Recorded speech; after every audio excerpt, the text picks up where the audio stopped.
Nag-iisip ba kayo kung kukuha ng caregiver para sa mahal niyo sa buhay na may matinding sakit ngayon?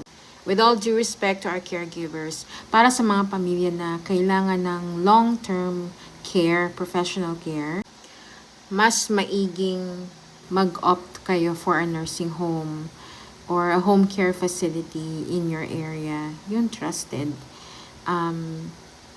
Unang-una, there are professionals looking after your loved one 24/7. They know what to do in case of emergency on the spot. And you have peace of mind. Ideally, syempre, kumuha kayo ng malapit sa area nyo, yung pwede kayong mag-visit. Make sure you can always visit. They allow you to visit, okay? And make sure na they tour you around the facility and make sure that you get to speak to someone na may kamag-anak na nakatira doon or tumira doon. Guys, napakalaking bagay po na merong nursing home na nag-alaga sa kamag-anak natin, lalo na yung mga long-term critical illness.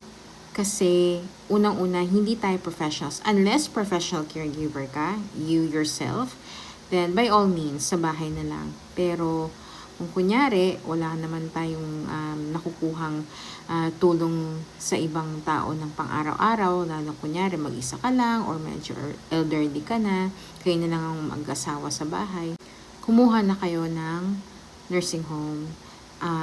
This is more of expressing your love for your loved one. Hindi to pinapabayaan natin sila. It's really more of expressing our love. We're trying to give them the best. And yes, it will cost so much less. Trust me.